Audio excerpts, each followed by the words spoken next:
Un fondo fotografico di grandi dimensioni, con migliaia di committenti e differenti modalità di approccio tecnico al prodotto di volta in volta richiesto, offre al conservatore un'ampia varietà di oggetti.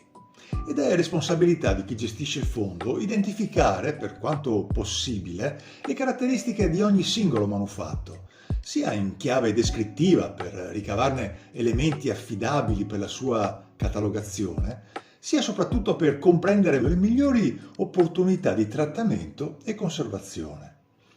Così abbiamo sottoposto ad una vera esperta del settore, Elvira Tonelli, alcuni pezzi del fondo che presentano caratteristiche particolari e ci piace l'idea di presentarne qui una veloce carrellata, per occorrenze ai nostri occhi magari atipiche, ma che ci portano dritte nel cuore dell'officina creativa di un grande studio fotografico del Novecento. Però, vedi qua, cosa hanno fatto? Hanno coperto Era lo un'altra sfondo. foto.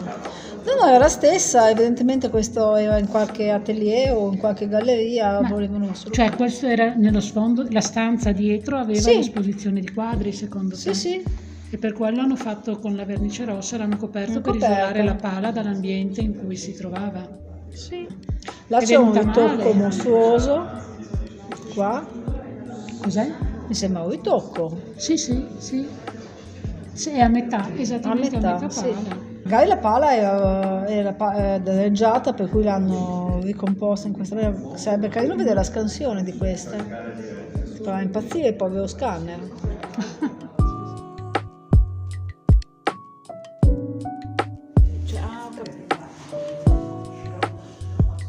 Sì, c'è una... Sono scritte. Sono dattiloscritte poi Sì, appiccicate. esatto. Questa sì, ma questa sembra scritta a mano.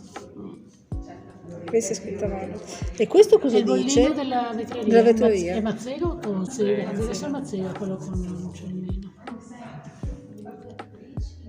E poi talvolta invece ci sono delle scritte che sembrano a matita sulla maschera. sulla maschera di carta.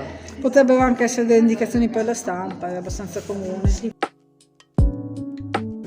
Beh, questa aveva un po' di tutto, nel senso che... Ma è una riproduzione. Però, insomma, questo ce l'ho... Una riproduzione di una foto, guarda lì è un com'è ponte. dura. Si vede, oddio. Lo vedi da... Dici? Sì. Ma direi di sì. Lo vedo non c'è un bianco, non c'è un nero. E poi aspetta che vediamo se vediamo anche i punti. Ma da cosa la riconosco? Vabbè. La riproduzione, Sì, oddio, perché- è un po' come l'acetato e le carte ok, salate, rifiuto. è un feeling. I contrasti non sono definiti, guarda. Impronte di scritte provenienti dalla busta. Ed è uno spin-off anche quello del fantasma di pergamino, perché delle volte il pergamino lascia queste onduline, delle volte quando succede anche quando mettono a contatto con l'emulsione la carta da giornale, per cui a un certo punto leggi proprio tutta la storia del giornale, è bellissimo. l'articolo. E questo sì è una delle... qui c'è di tutto. C'è uno specchio, c'è qualcosa però qui sopra perché è troppo delineato, cioè fatto apposta questo. Poi la parte ossidata non è uniforme, è più molto particolare. Queste sono le stampe. Mettevano il timbro con le date che sono a volte anche successive Molto di 10 interessante anni, questa cosa. con le date in cui facevano delle ristampe. 10, ma Stampare 10 dovrebbe essere il numero delle... certo. Guarda quante ne ha stampate. Guardando 45, l'ambito temporale, tutte una dietro l'altra. Tante. 48, Uno stile che ha riproposto negli anni. 39, forse sono... molto successo.